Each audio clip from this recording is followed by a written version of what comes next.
Hello, everybody, and welcome today to the session about the landscapes of Jordan. And I wanted to start by saying Jordan is known a lot for Petra, for the history in the country, for culture and food, and many other things. But I wanted today to focus on the landscapes of Jordan, the way Jordan is put together, the mountains and the valleys, the bodies of water, the villages, and the history along the way is what makes Jordan unique. And I want to take you through the country with the Jordan Trail in mind. This was a product that was put together a few years back, and it was all put together by the locals themselves. So this was a community-based project that put together this ancient trail together for travelers to enjoy. Now this trail dates back to thousands of years. So they were roads that were used back in the day for millennia in trading routes and also to connect cities and towns together in ancient times. What this trail does is that just, put all these things together. They connected all these towns and all these cities and made this trail that goes from the northern part of the country to the south. Now, this trail is also an award-winning trail, so it won the Travel Best of the World award by National Geographic in 2018, just a testament to how well put together this trail is. Now, this trail starts in the northern tip of the country in the city of Qais, and it ends at the shores of the Red Sea in the city of Aqaba. And it takes you through an array of different cities, different terrain, different elevation, and also different parts of the country where you find different flora and fauna and different animals and nature reserves and so forth. Now, this is 650 kilometers long, which is around 400 miles long, and it takes up to 40 days to complete. However, you got to keep in mind that when you're going through the Jordan Trail, this is a comprehensive trail that takes you through the whole country. But if you are a visitor to Jordan, or if you have clients coming to Jordan and they're staying in Jordan on a regular tour, 7 or 8 days in Jordan, you can go ahead and find some time and go in, even if it's a few hours, maybe a day or two, you can go to sections of this trail and enjoy a visit to one part in the country as you're probably nearby visiting a city like Jerash. You can go and enjoy a little hike in or around Ajloun. Same thing if you're in Petra, instead of going through the regular way, you can go through the back way into Petra and do that hike for about 4 hours. So that just gives you an idea. So this is just a comprehensive hiking guide through the country. But hiking is very prominent in the country, and it could be added into any tour that you put to Jordan. Now, again, I want to let you know what this trail will talk about. You're going to get to see things like the dramatic changes in the terrain in Jordan or in the flora and fauna. You're in the northern part of the country. It's very green and lush, lots of water bodies, and in the southern part of the country, very arid and dry. And that, of course, changes the type of plants and the type of animals that live in that area, and also has some very unique plants that live in different types in different parts of the country. You also get to have an opportunity to meet with locals and get to share some stories with them and learn from them and their culture and their customs. So that also is very unique. You get to see some of the other landscapes in the country, such as canyons. Canyoning in Jordan is very prominent, a great product as well. We'll go into it a little bit more in depth a little later in this presentation. You also get to see some animals like the oryx and the Nubian ibex that are unique to Jordan. You get to go through the nature reserves and see them as you go through the Jordan Trail. And of course, you get to see some of the best coral reefs in the world at the shores of the Red Sea in the Gulf of Aqaba. And the other part too is you're not just meeting the locals, but you're cooking with the locals, you're eating with the locals, and the food that you get to enjoy through some of these, of course, these are social enterprises or local cooperatives that work on a local basis and want to help you as a traveler get to have a very authentic local experience. So this is, if you're looking off the beaten path, this is off the beaten path. Like this is as off the beaten path as it gets in Jordan.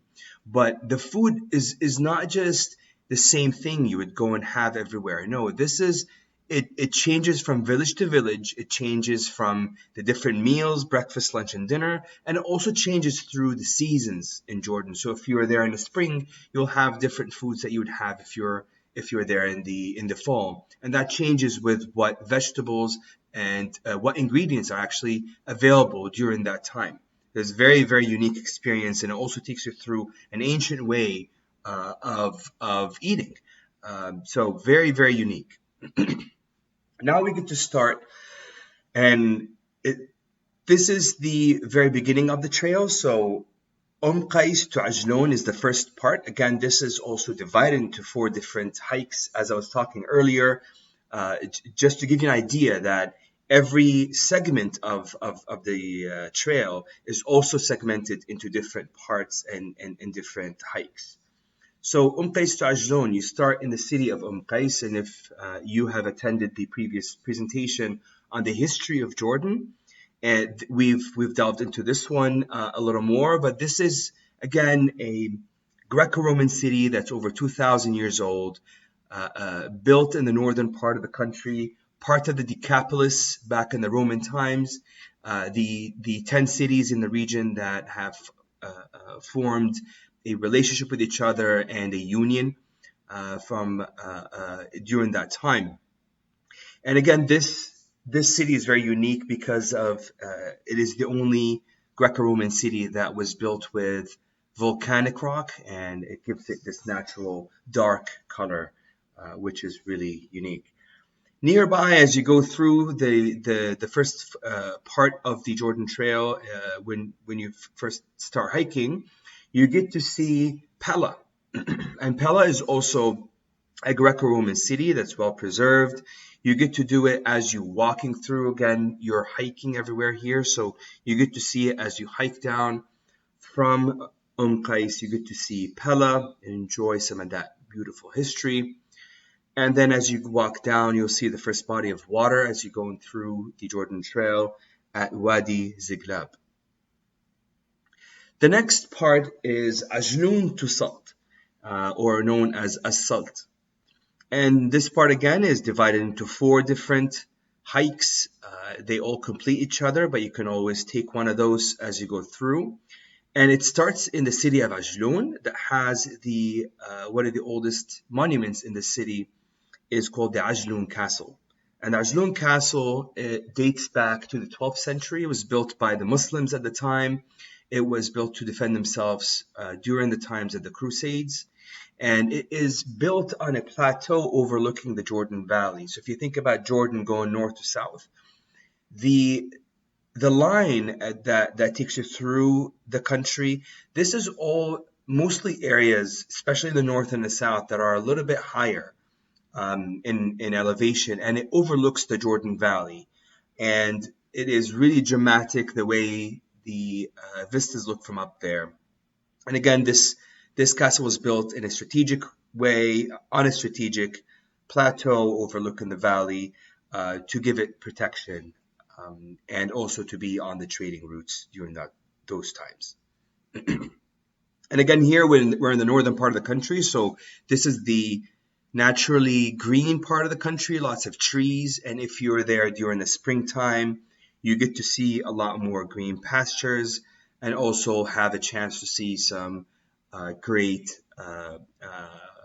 roses and flowers and poppies that are that grow regularly in that area in the springtime. And then After that, you will the trail will descend to the King Talal Dam and provides a view across a large expanse of water. Excuse me, stretching eastward between forested shores. It's a great view from up there, and you can also spend some time there camping. The next part is Salt to Wadi Zarqa Ma'in, also known as Ma'in Hot Springs. And here you start in this city that dates back to the Roman times, and it is known to have been an agricultural town. It offers charming roads, alleyways, and great food and culture, and also a remarkable history. Part of the city dates back to the Byzantine time, and even before that, they found some history in this city. Then you go past the ancient palace of Iraq al-Amir as well, that is nearby. This dates back to the Roman times as well. Part of it also dates back to earlier than the Roman times. And again, just gives you an idea of how ancient this part of the world is, and also the northern part of Jordan is. And after that, you'll have a chance to make your way to Fahis, a town nearby, where you can go and make a visit to a local microbrewery called Karak Ale that has been made famous in the last few years in Jordan as well. And you can go there and enjoy a beautiful view with a local brew. The next part is 3 wadis to Karak. And those wadis are the following. So Wadi Zarqa, as we mentioned earlier, also known as the hot springs of Ma'in. These are hot spring waterfalls that are ancient and have been used by the locals for millennia. And it is a wonderful visit. The waters are really therapeutic and good for you and good for your skin. A place that you can get started with, maybe go for a dip before you make your way to Wadi Mujib. And this is the other wadi, the second one. And this is inside the lowest nature reserve in the world, also known as the Wadi Mujib Nature Reserve.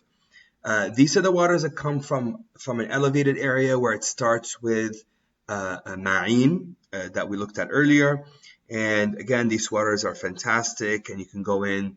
Part of this area is a dry hike, and then also another part is the wet hike that you see right here. You have a chance to rappel down this waterfall when you go and visit. And nearby is Wadi al-Hidan. And Wadi al-Hidan is one of the lesser known wadis in Jordan, which means that not a lot of people have actually visited it, especially the ones that, the travelers that are coming in on a regular tour to the country. They're not necessarily going to places like Wadi al-Hidan. And of course, you want to make sure that it is safe and open during the times that you go and visit.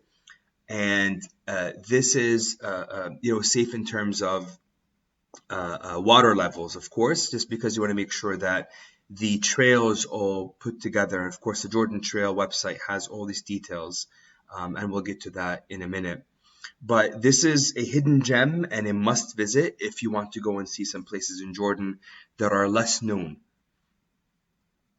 And when you're in that area, you want to pass by the Dead Sea and, of course, go and see the beautiful, naturally buoyant waters, go in and enjoy floating on those waters, and also see some of those salt formations before you head down south. The next part is Karak to Dana. And this is the part where it starts in the city of Karak, and Karak is an ancient city. Here you can see the Crusader castle from the 12th century as well. It was built around the same time the Ajloun castle on the northern part of the country was built. And again, it's also built on a plateau overlooking the Jordan Valley. Very strategic location, very well preserved. You can go and see this castle in Karak before you head down south. And again, this is the part when you are on the trail and you start seeing the dry weather and also the lack of vegetation as you would see in the northern part of the country. The next part is Dana to Petra. And Dana is a nature reserve in the country that is managed by the Royal Society of the for the Conservation of Nature, RSCN, and it is really well preserved, really well managed, and it has some spectacular views of the stars at night. This very camp right here is on a plateau overlooking a 1,500-foot drop. And from there, you want to make your way down to Wadi Finan, which is a beautiful hike because you go from an elevation of around 1,100 meters above sea level to around 100 meters above sea level. So you're dropping about 1,000 meters on your hike for about 6 hours that day. And parts of it are the vast majority of this hike is dry, but parts of it are wet, depending on the time of the year as well. So this photo is taken in the springtime. So if you're there, between February 15 and May 15, you might go through some wet parts as you make your way down to Finan.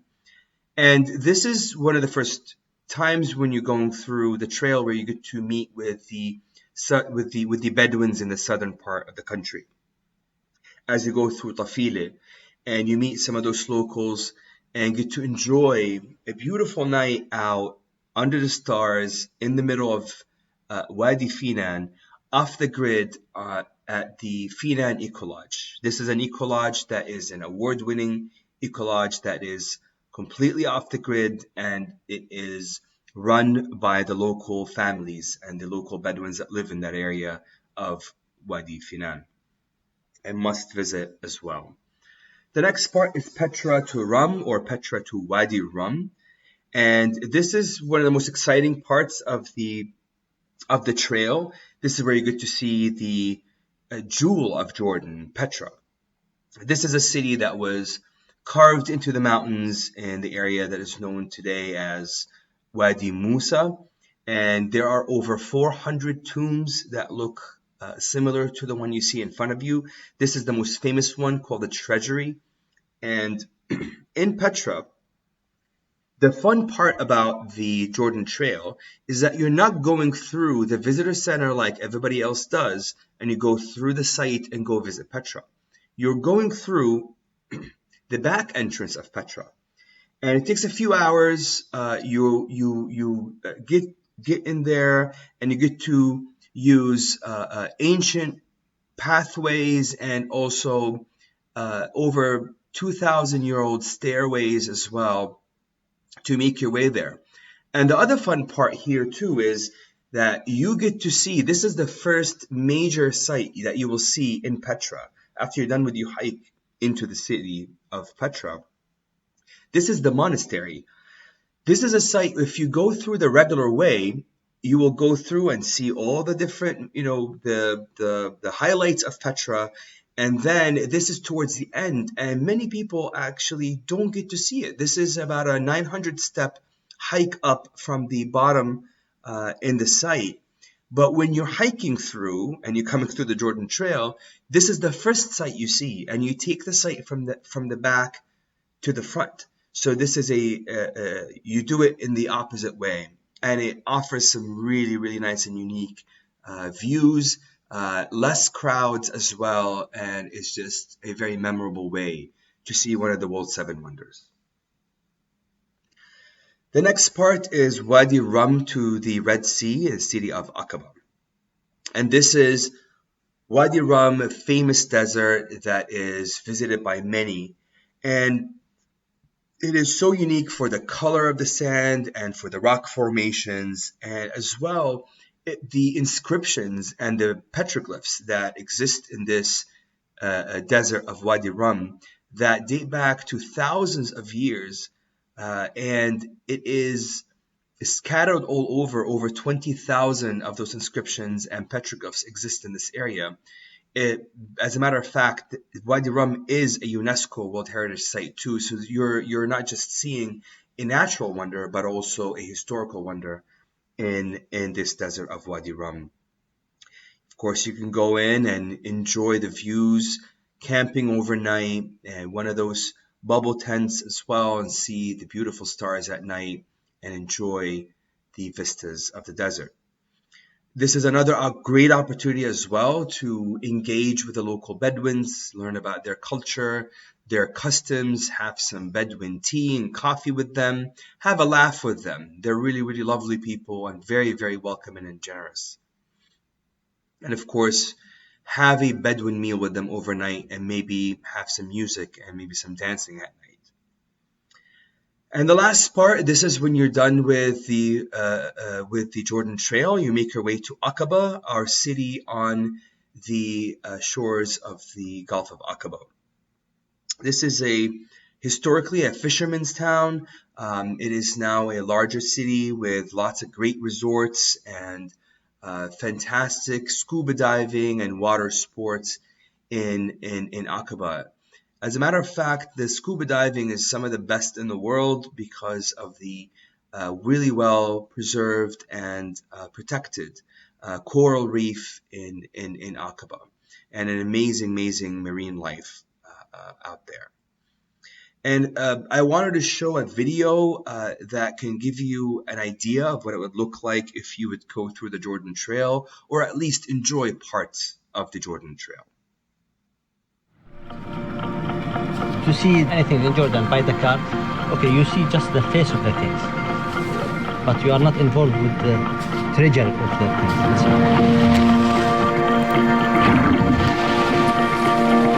For example, like this key, you don't find it when you are inside the car. You should find the local people, ask them what they put inside this tea. Sage and cinnamon and cardamom. You taste the tea. What's inside?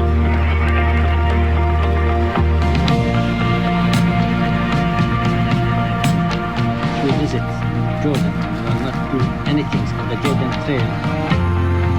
That means you are not visiting Jordan. So if you don't do the Jordan Trail, Yeah. you've not visited Jordan.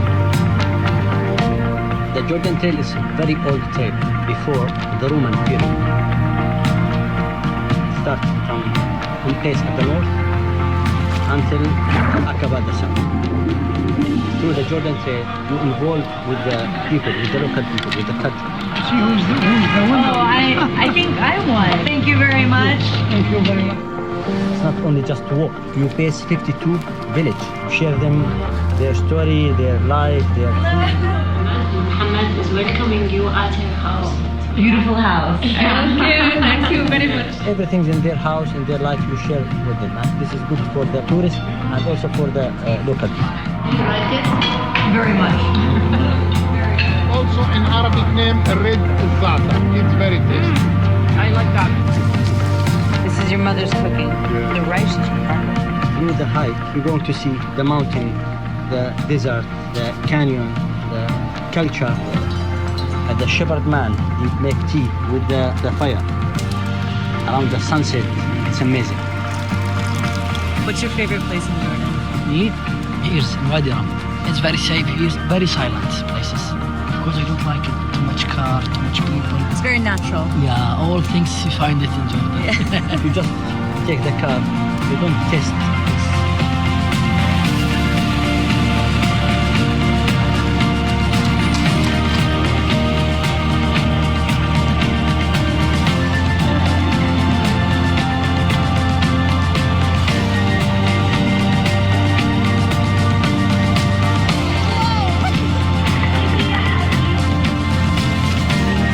Do you think I should do it? You should do it. And when you finish, if you had the chance, you're going to say for me, you're correct.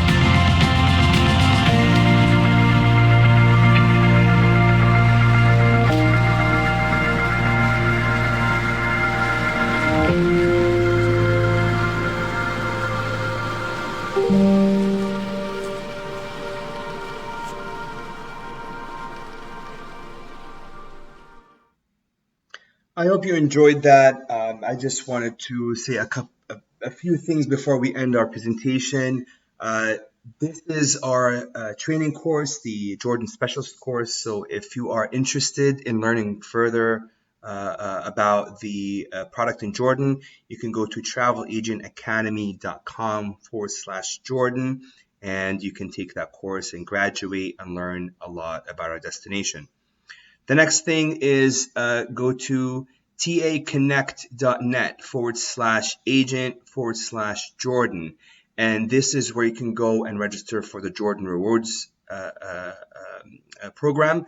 And you can, once travel comes back, and if you have travelers going to Jordan, if you report that booking, we will reward you with a consumer lead.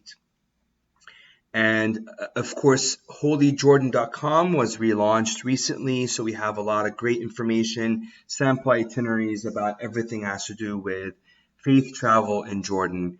And it is a must visit if you're interested in that part of the Jordan product.